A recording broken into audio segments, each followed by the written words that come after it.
¿Y se me escucha bien? Yo creo que sí. Joya.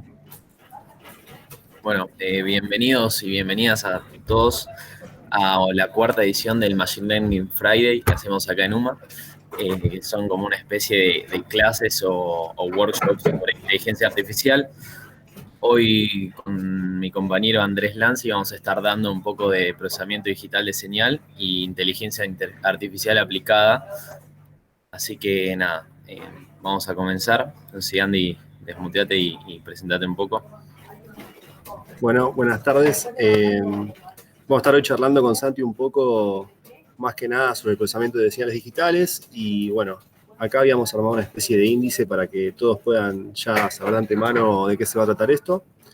No sé, Santi, ya estás compartiendo vos pantalla, pero Ahí estoy comenzando. así ya todos pueden ir viendo lo que vamos charlando. Ahí está, ahí se ve, ¿no? Sí, perfecto. Bueno, ahí tenemos el índice. Básicamente vamos a arrancar explicando un poco los conceptos básicos sobre qué son las señales, qué tipos de señales tenemos, las clasificaciones y las señales más utilizadas en estos campos. Después vamos a hacer un poco, vamos a hablar sobre DSP, vamos a ver unos ejemplos prácticos, algunos quizás más sencillos, otros un poco más complejos.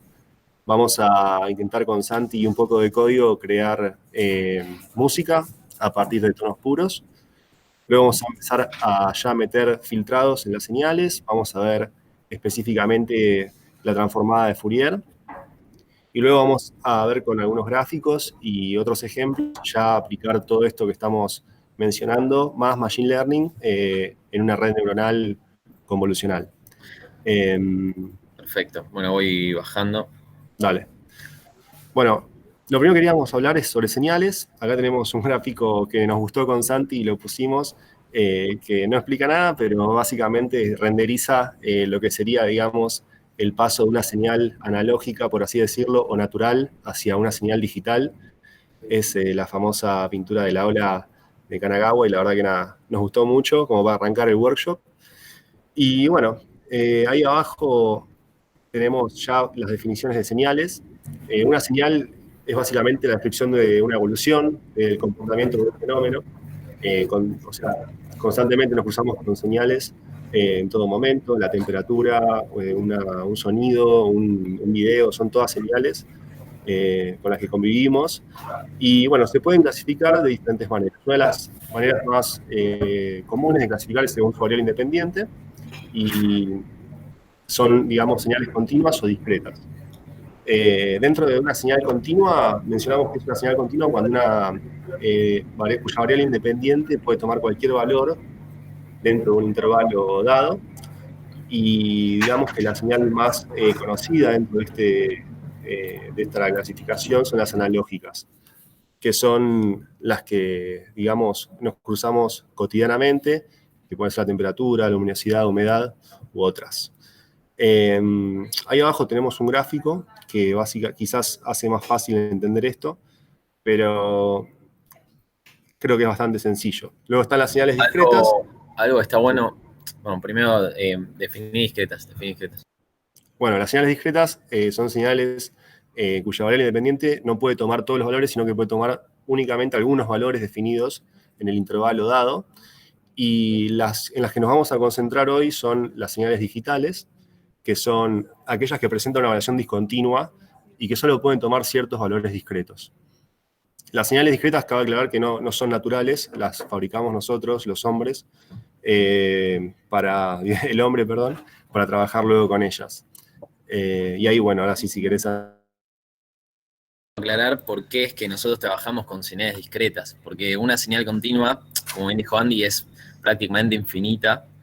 Entonces, el cómputo que requeriría trabajar una señal infinita es inexistente. Entonces necesitamos dar una forma de discretizarla, hacerla tangible y procesable, y por eso es que nosotros hacemos estos procesos. Exacto. Y bueno, a continuación lo que tenemos después de los gráficos son los parámetros o las características más importantes de las señales digitales. Para mencionar algunos tenemos la frecuencia. Básicamente, a veces que sucede algo, un evento, un periodo de tiempo, Y en este caso, ya que vamos a tratar señales de audio, nos vamos a focalizar principalmente en los hertz, que son la cantidad de veces que se repite un suceso por segundo. Acá tenemos un gráfico de una señal de 5 hercios, que básicamente, como si cuentan, la ondulación ocurre 5 veces en un segundo. Luego tenemos otro parámetro importante, que es la frecuencia de muestreo, o el sample rate en inglés, que hace referencia a la cantidad de muestras que se toman por segundo. Obviamente, cuantas más muestras tenemos, más calidad tendrá la señal que estamos tratando. Y acá pusimos un ejemplo bastante común en el mundo del gaming, que, bueno, son los frames per second, o cuadros por segundo en español, y básicamente lo que explica esto es cuántas imágenes consecutivas podemos mostrar en una pantalla por segundo mientras vemos, digamos, un monitor, por así decirlo. El primer gráfico, ahí tenemos 2 señales distintas, una de 60 cuadros por segundo y otra de 24. Y abajo tenemos un GIF que muestra cómo esto se refleja a través de nuestra visión. Como podrán ver, la fluidez de un monitor de 60 Hz es mucho menor a la fluidez de un monitor de 240. Y bueno, esto aplicado al mundo, digamos, profesional del gaming es muy importante porque, nada, estos son segundos o milisegundos de decisión o de calidad de vista que tiene un jugador profesional para, no sé, o ganar un torneo, y por eso es que se utilizan siempre monitores con señales, con frecuencias de muestreo bien altas. Bueno, después tenemos otro parámetro que es la amplitud, que es, bueno, la variación máxima del desplazamiento que tenemos, digamos, desde un punto mínimo a un punto máximo en un determinado tiempo. Y acá agregamos un ejemplo de la vida cotidiana, que puede ser la amplitud térmica, que si bien no es lo que vamos a tratar hoy, digamos que el parámetro en sí, la amplitud, es lo que determina, digamos, esa característica, que es básicamente lo que ondula una señal de su punto máximo a su punto mínimo. Y finalmente tenemos la profundidad de bits, que en este caso para aplicarlo lo vamos a acercar al campo o al rubro de las imágenes y los colores, que básicamente especifica la cantidad de información que tenemos por píxel de una imagen. Como todos sabrán, a mayor cantidad de píxeles tenemos mayor calidad de imagen, porque tenemos una mayor cantidad y variedad de colores para expresar. ¿Vos, Santi, querés agregar algo o crees que pasemos al primer ejemplo? Ahora, bueno, cuando nos metamos un poco en el tema, porque el primer ejemplo práctico que tenemos es de audio digital, que es uno de los campos, si bien hay un montón de aplicaciones de señales, con el que yo particularmente me siento más cómodo es el audio, por conocimiento propio, y hay cosas a tener en cuenta, por ejemplo, que es la frecuencia de muestreo concretamente, la profundidad de bit y cuál es la diferencia entre frecuencia de una señal de audio y la frecuencia de muestreo. Como bien dijimos, la frecuencia de muestreo en el audio significa, o en cualquier campo, cuántas veces tomamos una muestra por segundo si estamos viendo en Hertz, por ejemplo. Entonces, un valor muy común para el audio digital es 44.100 Hz, lo cual significa que por segundo vamos a tomar 44.100 muestras.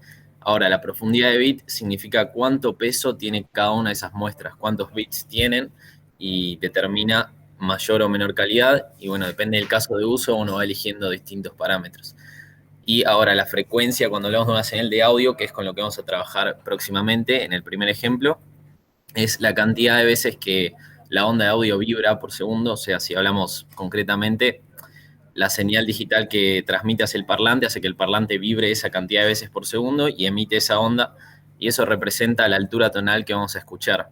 Entonces, ahora cuando veamos el ejemplo práctico lo vamos a entender mejor, pero me parecía bien aclararlo.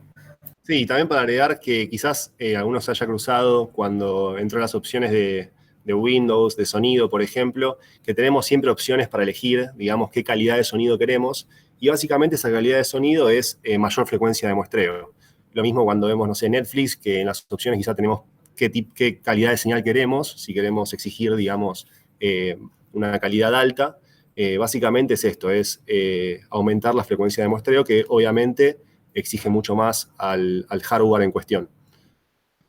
Bueno, para avanzar con nuestro primer ejemplo, vamos a hablar sobre un reproductor de MP3 que, bueno, si bien ya medio que quedaron en el tiempo, creemos que va a ser sencillo de entender y por eso lo agregamos.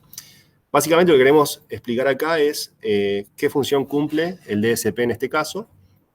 Y bueno, vamos a arrancar con el ejemplo que básicamente, como se ve ahí en el GIF abajo, es, digamos, un MP3 que recibe una voz, en este caso, de su usuario, y para poder procesarla, el MP3 la recibe como una señal analógica. Hay que transformarla, digamos, en una señal digital. Entonces pasa por lo que dice en el gráfico el ADC, que es el conversor analógico digital, para que luego el DSP pueda tomar, digamos, esa señal, convertirla en un archivo y almacenarla en la... Más adelante, cuando el mismo usuario del MP3 quiera reproducir ese archivo guardado, el DSP va a invocar este archivo y lo va a enviar nuevamente a otro conversor, pero en esta vez va a ser un conversor, digamos, el opuesto, que va a ser de digital a analógico, para que un speaker, un parlante, por ejemplo, lo pueda reproducir sin problemas y el humano pueda escucharlo. Hay varios casos también de aplicación de esto de DSP, pero bueno, creemos que esto era un ejemplo bastante sencillo y fácil de entender para empezar a entrar en tema.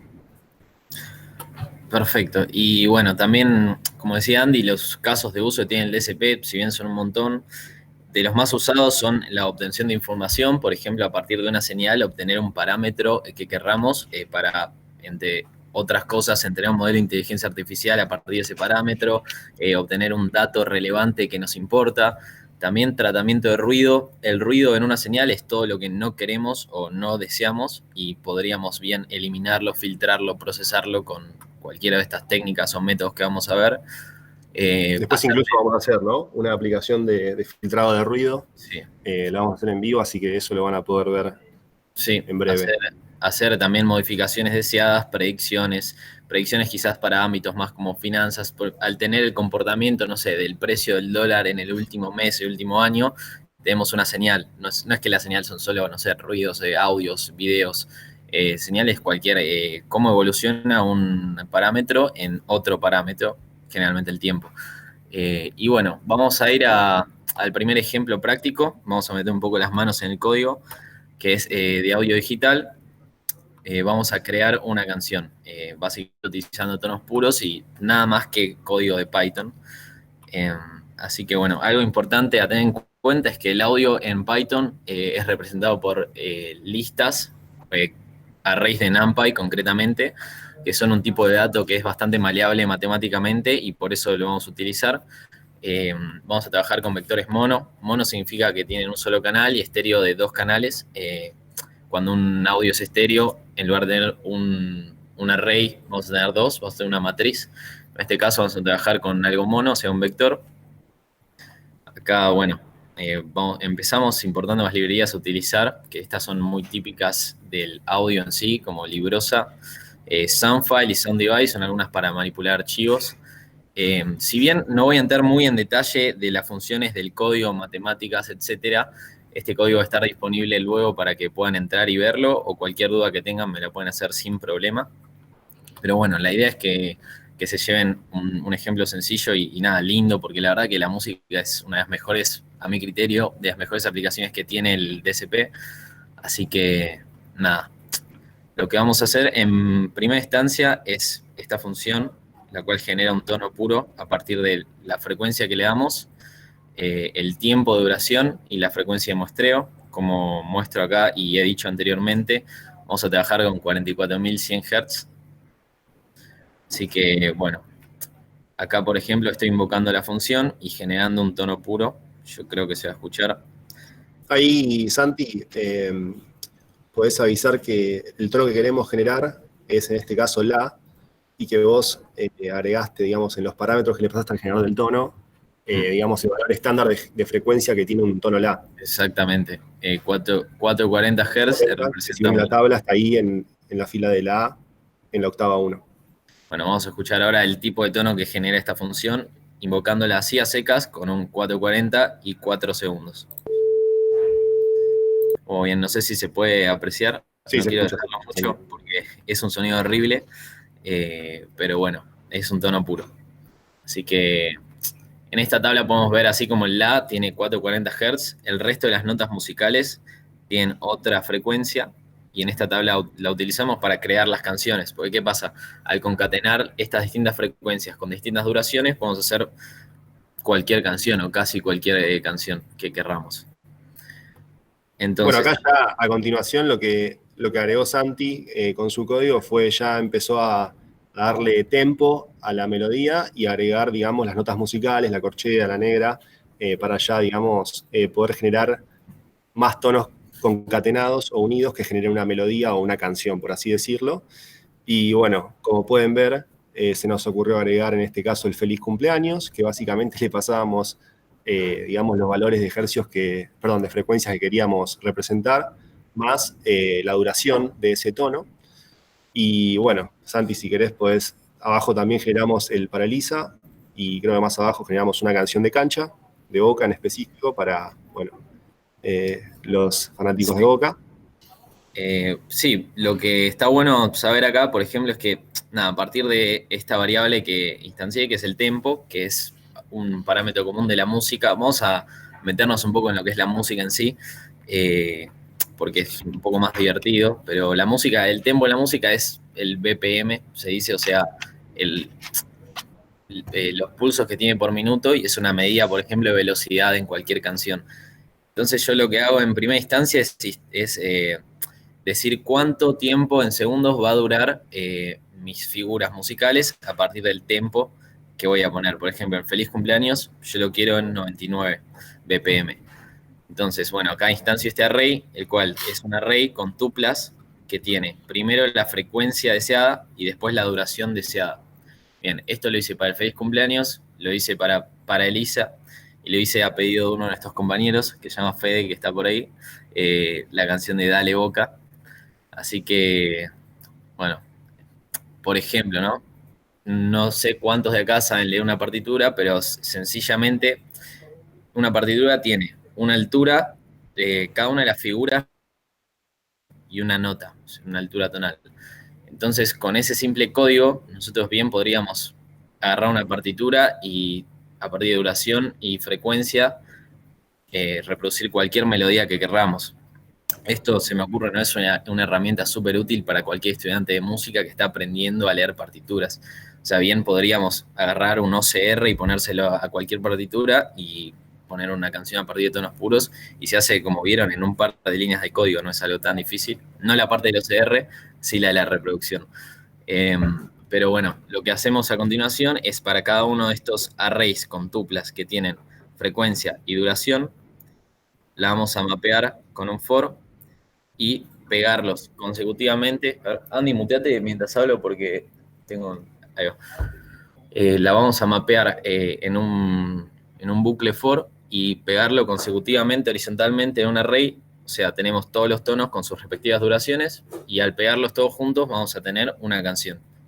Entonces acá nada, con esta función la escribimos como archivo WAV y después la levantamos y acá podemos ver el resultado, por ejemplo, de para Elisa.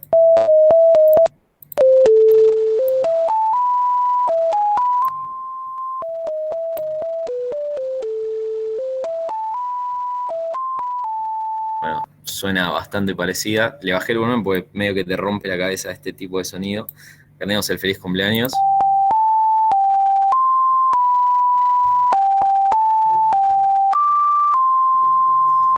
Y acá tenemos el Dale Boquita.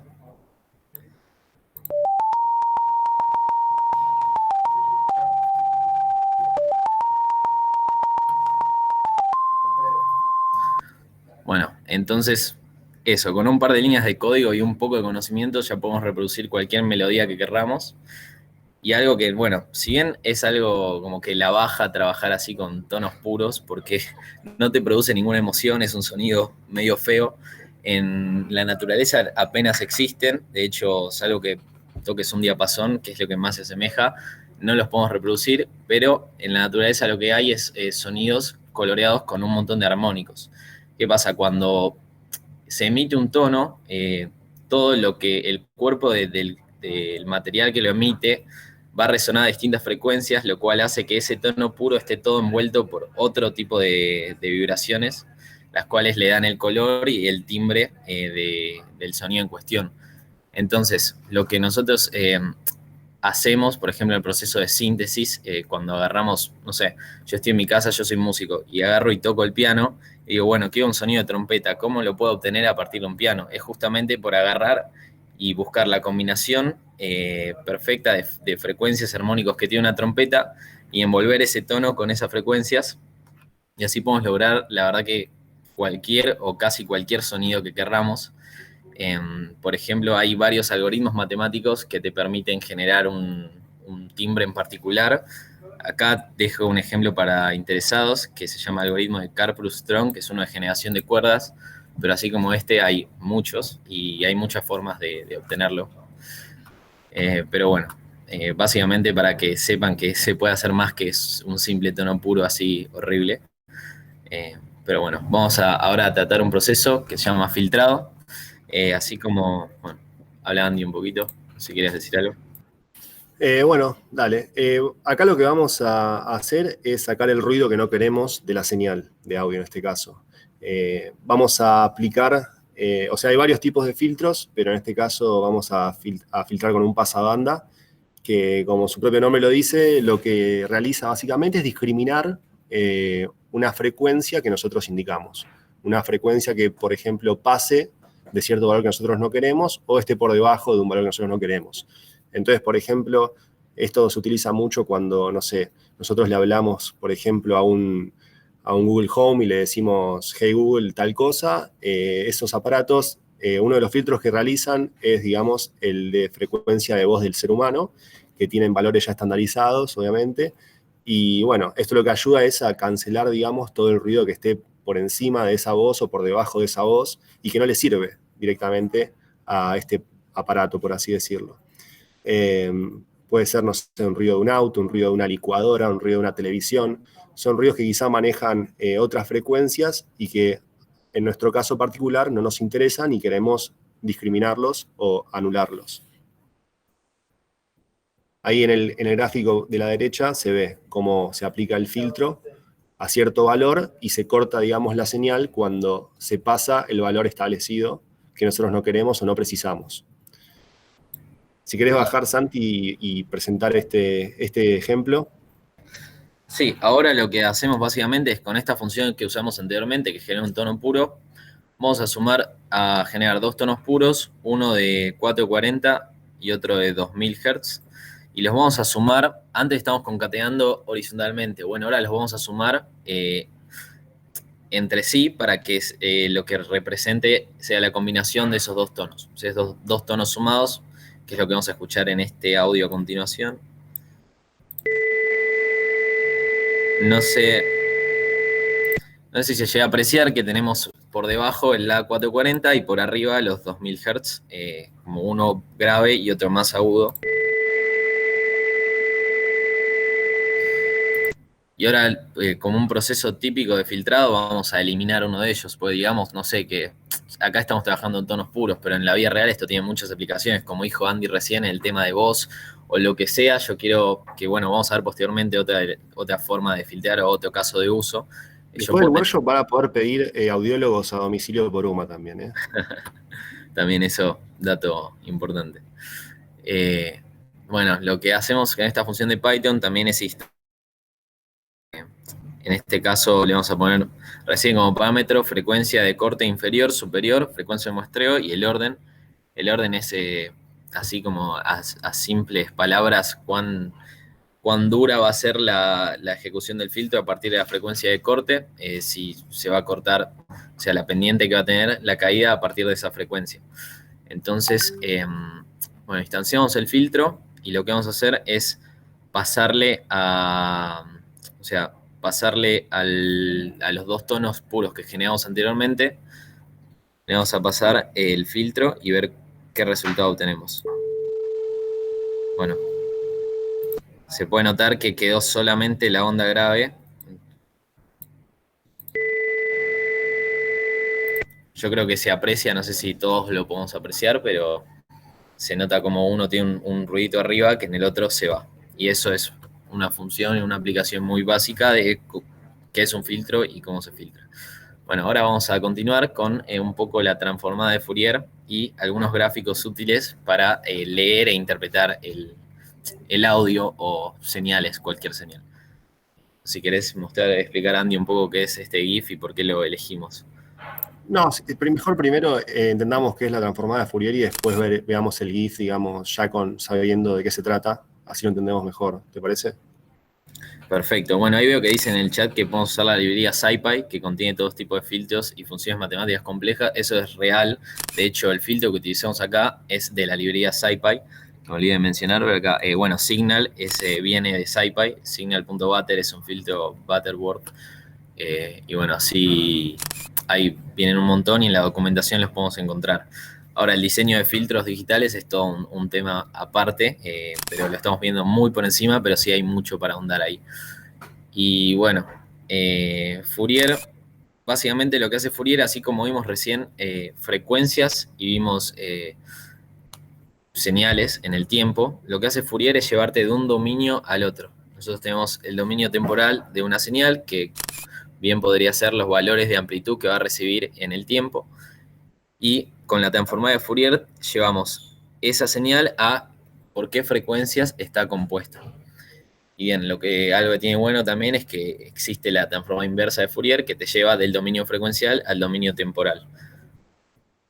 Bueno, acá explicamos un poco lo que es, pero concretamente es eso. Y lo Entonces, que básicamente, claro, ese GIF lo que quiere mostrar es de un jugo de manzana y de zanahoria, que no sé si era muy rico, pero básicamente lo que quiere hacer ese filtro es determinar cómo fue compuesto, o sea, cómo está compuesto, con qué ingredientes está compuesto ese jugo y conseguir, por así decirlo, la receta. Entonces ahí vemos, digamos, del jugo sale un filtro y luego podemos ver que está compuesto por manzanas y que está compuesto por zanahorias. Es muy simplificado, pero es una idea, digamos, para entender más o menos de qué se trata este filtro o esta transformada. Y bueno, acá vamos a ver un par de gráficos útiles que encima van a reforzar la idea que estoy planteando. Por ejemplo, instanciamos una función que plotea o grafica una señal en función del tiempo. Entonces, acá lo que grafico en primer lugar son los dos tonos sumados. El primer audio escuchamos, que es el tono grave y el tono agudo. Bueno, acá podemos ver qué hicimos al sumarlos, porque acá grafico los dos por separado y tenemos el tono de 440, que es el que va más espaciado, y el tono de 2000, que es el que vibra más rápido, y punto a punto lo que se encarga la suma es de juntarlos o restarlos según cómo se encuentren, y el resultado de esta suma es esto que está acá arriba. Ahora, ¿qué pasa si las ploteamos, por ejemplo, filtradas? Significa que claramente voló el tono de arriba y nos quedó únicamente el tono de abajo, el 440. Y acá este tipo de gráfico es señal en función de tiempo. Y ahora, como decíamos, ¿cómo podemos saber de esto información de qué frecuencia tiene? No nos vamos a poner a contar la cantidad de veces que se repite por segundo, y menos que menos este tono puro, que bueno, dentro de todo no es algo tan complejo, sino una canción o algo que tiene muchísimos otros tonos. Ya con esto se vuelve casi difícil determinar la periodicidad, así que la transformada de Fourier lo que hace es devolverte por qué frecuencias está compuesto. Así que vamos a graficar lo mismo, pero en frecuencia, donde en esta función tomamos la transformada de Fourier de la entrada y la graficamos. Y acá podemos ver cómo en el tiempo era una señal y ahora cuando tenemos en el eje X la frecuencia, tenemos un palito, pues literalmente estamos haciendo tonos puros, así que son palitos. Y tenemos el palito de 440 y el palito de 2000. Perdón, las etiquetas están medio mal, no voy a chequear, pero bueno, créanme que este es el palito de 440 y este es el palito de 2000. Y acá, bueno, luego del filtro podemos ver cómo desaparece el de 2000 y nos queda solo el de 440. Y bueno, así como tenemos el gráfico de amplitud en función del tiempo y amplitud en función de la frecuencia, tenemos un gráfico de 3 dimensiones que se llama espectrograma y que es muy útil para ver estas magnitudes combinadas, que tiene en el eje X el tiempo, el eje Y la frecuencia y el color te devuelve la amplitud. Entonces nada, acá volvemos a lo mismo, vamos a graficar los dos tonos puros, tenemos el de 440 y el de 2000, y luego de filtrarlos nos queda solo el de 440. Así que, bueno, acá hay un meme sobre Fourier. Y Estaba confundido el amigo y no quiso saber qué eran las señales. Y bueno, ahora vamos a pasar a otro ejemplo práctico. No, ahí bueno, habíamos agregado para mencionar algunos ejemplos donde se combinan estas tecnologías, los DSP y un poco de Machine Learning. Como mencionábamos antes, los asistentes, digamos, Google Home o Amazon Echo, que sería Amazon Alexa, automóviles autónomos, traductores automáticos de voz, y bueno, hay un montón de casos, pero digamos, y en diferentes campos se aplican todas estas tecnologías y de diferentes maneras. Por ejemplo, no sé, cuando hablamos de voz, la idea esta de filtrar, de corregir audios, de sacar lo que no queremos, de aprender de lo que estamos escuchando y discriminar cada vez mejor. Los automóviles, por su cuenta, por ejemplo, analizar digamos, el recorrido con sensores, saber qué tiene alrededor y a partir de eso avanzar, frenar, doblar. Y bueno, en el caso de los traductores automáticos, recibir señales de audio, filtrar las frecuencias de la voz humana, por así decirlo, y luego, nada, aplicar algo a ello. Por ejemplo, no sé, filtrar y cambiar de idioma, generar una nueva señal, un nuevo audio, como hicimos antes. Y bueno, ahora caemos en un campo más, digamos, profundo, que es el Machine Learning con audio. Y ahí ya lo dejo a Santi contar todo lo que sabe. bueno, así como para el audio existen distintas features o cosas que podemos extraer de las señales que nos den información importante. Y nada, una muy utilizada hoy en día son los coeficientes de Mel, que son coeficientes que se crearon hace poco que representan o dan información sobre la composición de frecuencia del audio basado en la percepción humana. O sea, ya no estamos trabajando en frecuencias analógicas bueno, podrían ser digitales, pero literalmente cuánto vibra la onda, sino que estamos trabajando con una especie de ponderación a partir de cómo percibe el oído humano. Y bueno, parece que performan bien, así que los utilizamos por eso. Estos coeficientes se calculan de una forma que no me voy a poner a explicar, tampoco es tan sencilla, pero es puro DSP. O sea, se separa la señal, se aplica la transforma de Fourier, luego se aplica un banco de filtros correspondiente, se trabaja con la potencia y con la energía y después se aplica otra transformada que se llama el coseno discreto. Si bien nosotros le vamos a invocar en una sola línea que es librosa.getMFCC, detrás de esto hay un montón de matemática y procesamiento digital de señal. Que el que quiere encima es código abierto puede entrar a Librosa y ver cómo Hay se que hace. agradecer a los programadores que diseñaron esa función. Exactamente. Y bueno, así como esta feature, también tenemos el espectrograma de Mel, que es como el que estamos viendo ahí arriba. Es un espectrograma, pero a partir de la frecuencia de Mel. Y así acá mencioné un par más, como el Chroma Feature, el Spectral Contrast y el Tonets, que son otros features que yo no conozco mucho, la verdad. Los encontré, sé que se usan para la música, nunca los trabajé, pero bueno, en cada caso de uso uno puede investigar y ver cuáles son los convenientes. Y bueno, ahora vamos a pasar a un ejemplo práctico eh, sobre inteligencia artificial, que es un clasificador. Ya más aplicado a, digamos, cosas de la salud, vamos a estar analizando un dataset que descargó Santi sobre pulsos de corazón, de diferentes tipos de corazones. Lo que estamos analizando ahí es si dentro de esos pulsos o de esas señales podemos encontrar algunos parámetros que nos indiquen algún síntoma, por ejemplo. Y bueno, Santi, si querés, creo que tenés que compartir la otra pantalla. Es verdad, pensé que estaba compartiendo. Voy.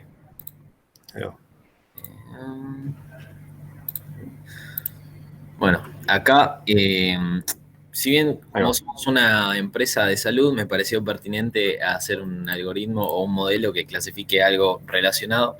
Y en este caso hay un dataset público, por lo cual cualquiera de ustedes puede entrar y probar lo mismo que probé yo, que le voy a pegar en el chat ahora. Está en Kaggle y es de sonidos del corazón, que es un dataset compuesto por sonidos grabados con un estetoscopio y con un celular. que es otra práctica muy común que se está empezando a usar, que es grabar sonidos del corazón a partir del micrófono del celular. Y lo que voy a explicar un poco, de acá paso a decir que yo no soy ningún experto, si bien en señales tengo más conocimiento, en inteligencia artificial ya no tanto, y también no es para alentarlos a dejar de estudiar, sino a que sepan que cualquiera en su casa con un poco de ganas puede lograr un modelo tranquilamente, no se necesita ser un loco ni tener todo el conocimiento del mundo para hacerlo. Y voy a explicar un poco el paso a paso de cómo lo hice yo y bueno, también responder las preguntas que pueda responder. Una práctica muy común en audio es la de tomar los coeficientes de Mel, los cuales son un array, también en NumPy, con valores, y entrenar una red convolucional para que clasifique o encuentre features dentro de ese array de coeficientes. Entonces opté por tomar ese tipo de arquitectura. Bueno, en primer lugar lo que se hace, algo que está buenísimo de Colab, es que te permite conectarte con Google Drive, que es un lugar de almacenamiento en la nube. Entonces subí el dataset lo descargué y lo subí a mi Google Drive y lo conecté en estas líneas. Acá vamos a importar las librerías, que usamos Pandas para trabajar con los datos, scikit-learn para utilizar distintas funciones para encodear los labels o splitear el train test, que ahora voy a ir en detalle a eso. Después, algo importante a saber es que los modelos que vamos a usar son de TensorFlow, de Keras. Después usamos Librosa y SciPy, como decíamos recién, para lo que es el filtrado y para reproducir un poco las muestras y para obtener los coeficientes de Mel y algunas de utilidad. Bueno, en primer lugar, lo que hice fue agarrar el dataset de Google Drive, iterarlo, quedarme con los datos que sí me interesaban. Por ejemplo, en esta línea estoy skipeando. Hay algunos datos, en los datasets médicos suele haber datos sin clasificar, o sea, unlabeled. Así que para entrenar el modelo decidí skipearlos, o sea, omitirlos. Y también decidí omitir todos los audios que son menores que 4 segundos, porque me parecía que capaz que no aportaban suficiente información como para clasificarlos.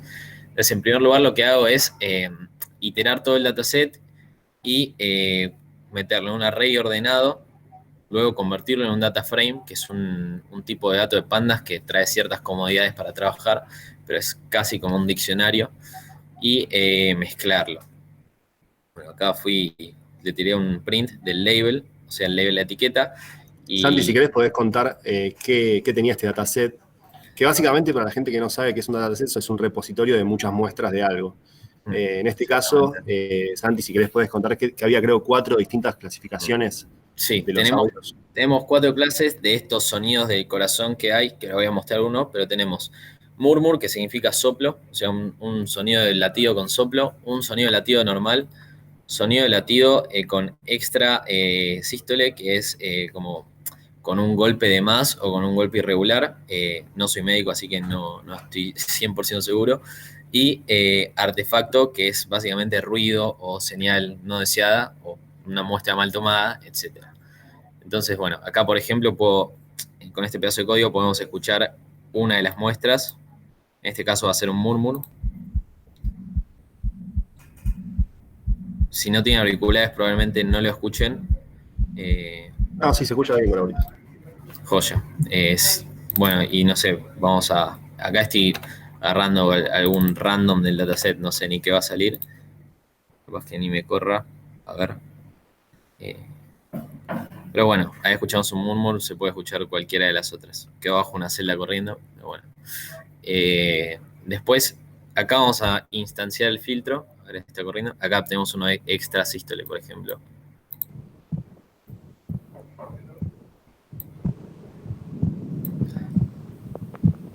Bueno, ahí justo esta muestra viene perfecto porque se escuchaba el sonido del latido del corazón y también se escuchaba un montón de ruido por encima. Entonces, ¿qué vamos a hacer? Como vimos anteriormente, aplicar un filtro. Bien, algo que está bueno saber y que con un poco de investigación encontré es que los latidos del corazón andan en sonido y frecuencia, andan entre los 100 y los 200 Hz en el caso de latidos normales y se estiran hasta 600 Hz en el caso de latidos con soplo. Probablemente sea por la resonancia de la telita esa que recubre el corazón cuando hay un soplo. pero esto significa que arriba de 600 Hz, la verdad que si vamos a clasificar soplo o no soplo, o extrasístole, que es un latido como normal pero más recurrente, no nos interesa nada por encima de los 600 Hz. Entonces, ¿para qué meterle al modelo datos o valores que no nos interesa clasificar? No tiene sentido hacer eso, por lo que vamos a agarrar todo el dataset y filtrarlo. Acá estoy definiendo la función que hace justamente eso. Agarramos, le damos un audio a esta función y lo que hace es levantarlo con Librosa, filtrarlo entre 20 y 600 Hz y obtener los coeficientes de MEL a partir de ese audio filtrado. Entonces, nada, invocamos, acá primero dividimos el dataset en dataset de prueba y de evaluación, o sea, perdón, de entrenamiento y de prueba. Y en esta línea lo iteramos extrayéndole las features, que es esta función que hice recién, que está acá arriba, que expliqué recién, que lo que hace es devolverte el array con coeficientes de MEL. Bueno, acá imprimí una muestra de qué sería un array con coeficientes de MEL. Es básicamente un array de, en este caso, de 40 muestras, o un poco más tendrá, no sé, creo que son 40.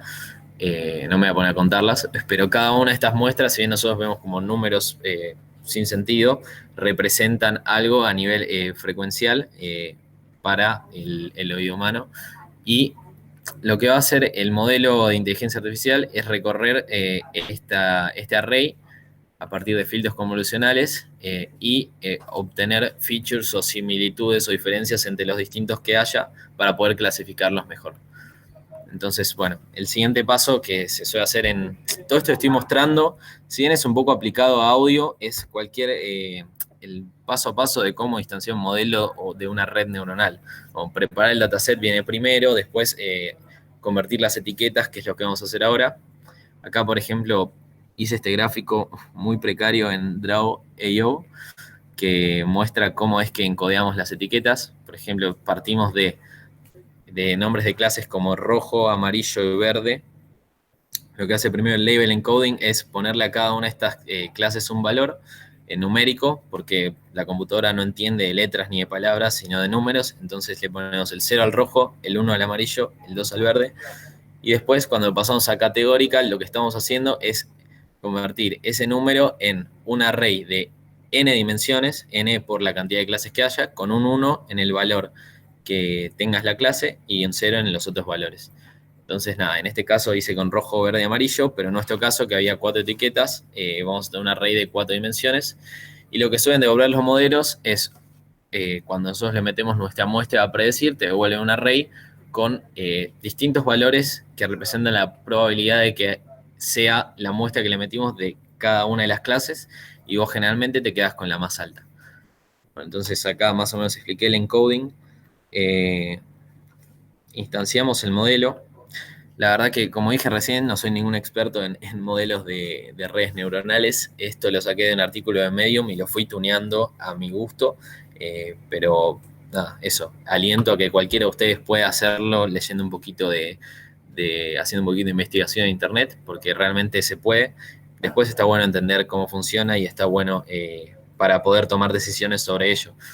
Pero nada. Aparte, lo importante también es que esto tiene muchos campos de salud, quizá porque, bueno, la idea era esa, porque estamos exponiendo también el nombre de UMA, pero bueno, cada uno quizá tiene un campo de interés propio o personal, y esto de Machine Learning, la realidad es que se puede aplicar en cualquier rubro, en cualquier campo, y quizás ustedes pueden encontrar algo de su interés y buscar y aplicarlo sin tener que ser unos genios o unos cracks con el código, porque la verdad que son cosas que siguiendo ciertos, no sé, manuales o tutoriales se pueden hacer tranquilamente. Las herramientas están, es todo online, y uno no necesita, digamos, tener muchas herramientas técnicas para poder lograr un modelo, por ejemplo.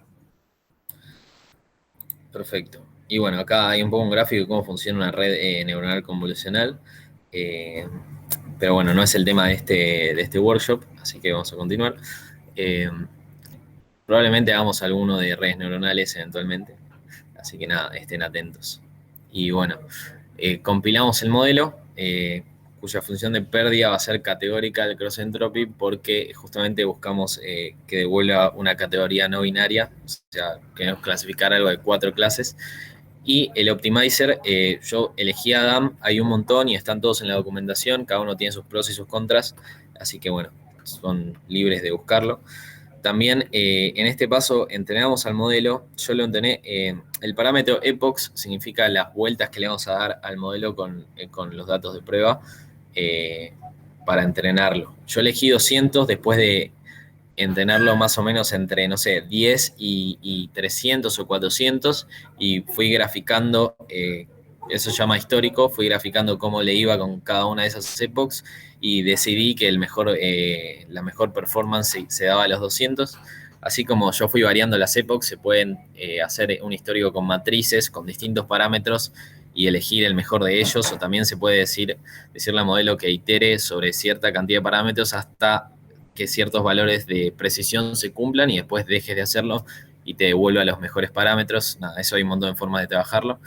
Bueno, yo elegí 200 y como podemos ver acá que lo estoy evaluando, con el dataset de entrenamiento me da un 0.8 de precisión sobre 1, o sea, 80%, 81%, y con el de test me da 0.73, lo cual es, nada, ahora vamos a ver qué contras tuvo mi modelo, pero es bastante alto, o sea, un 73% está bien. Y bueno, vamos a ver, por último, después de haber entrenado el modelo y todo, algo que representa la performance del modelo, que se llama matriz de confusión, que se usa mucho en estos campos, que es básicamente de las categorías que teníamos, cuántas acertó el modelo y cuántas no, y a dónde le pifió, o sea, a qué fue cuando le pifió. Acá podemos ver entonces que, no sé, en artefacto, que era ruido, acertó 14 de 14, o sea, bien. En normal, acertó 6 y 2 dijo que eran ruido, lo cual, bueno, o sea, está, qué sé yo, aceptable, un 75% de precisión en normal. Con soplo acertó 10 y 4 dijo que era normal, que también me parece aceptable. Después se puede ver cómo mejorar el modelo, cómo hacerlo más performante. También tenemos en cuenta que, no sé si se llegó a ver arriba, pero el dataset tenía 230 muestras, que es algo muy bajito, es un número chiquito de muestras, entonces, nada, obviamente cuanto más muestras se colecten, mejor. Y después podemos ver que con extra sístole acertó 5, 5 pensó que eran normales y 2 pensó que era ruido. Y esto lo que, por ejemplo, me dice es que como yo entrené el modelo con coeficientes de Mel que se basan en la frecuencia, podemos ver que entre los latidos normales y el soplo sí hay una diferenciación en frecuencia, porque como dije anteriormente, uno iba hasta 200 y otro se estiraba hasta 600 Hz por este tema de la telita y la resonancia de la telita, pero el de extrasístole es una arritmia temporal que no tiene ningún cambio a nivel frecuencial. Entonces, quizás la feature que yo elegí para clasificar la arritmia temporal no me sirve. No me sirve fijarme en la frecuencia en algo que va a variar en función del tiempo. Quizás convenía clasificar la extrasístole con un algoritmo que se fije la velocidad de los latidos o el pulso, o ir mirando los picos de la señal y ver la distancia. Santi, volvemos, disculpa que te corte, al tema de los parámetros. O sea, ¿qué parámetros decidís tomar para analizar, digamos, estas muestras? Vos en este caso tomaste, como decís, la frecuencia, pero tranquilamente se pueden utilizar otros que quizás se adapten más al dataset o a lo que vos estás buscando. Exactamente. Y bueno, con esto, que es el final de cómo performó el modelo, después, esto lo hice, no es que pensaba ponerlo en producción, sino que lo hice para este workshop con un dataset de dominio público, así que los invito a todos y todas los que quieran practicar a hacerlo con este o con el dataset que sea. Hay un montón de datasets. Anteriormente habíamos hecho uno con audios de perros y gatos, también se puede hacer con voces de hombre y de mujer, o con un montón de otras cosas. Así que nada, también invitarlos a que se pongan a jugar con esto, que está buenísimo, tiene muchas aplicaciones y aparte es divertido. Así que nada, con esto terminamos la presentación. No sé si hay alguna pregunta, alguna duda, lo que sea. Pero bueno, también agradecerlos a todos y todas por estar en el Machine Learning Friday y nada, invitarlos a que se sumen a los próximos, que también van a estar buenísimos.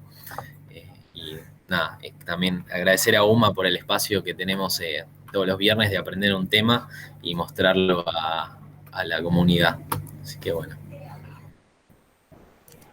Bueno, Bueno, por mi parte, muchas gracias por su tiempo y por habernos escuchado. Espero que les haya quedado por lo menos algo. La idea era esa.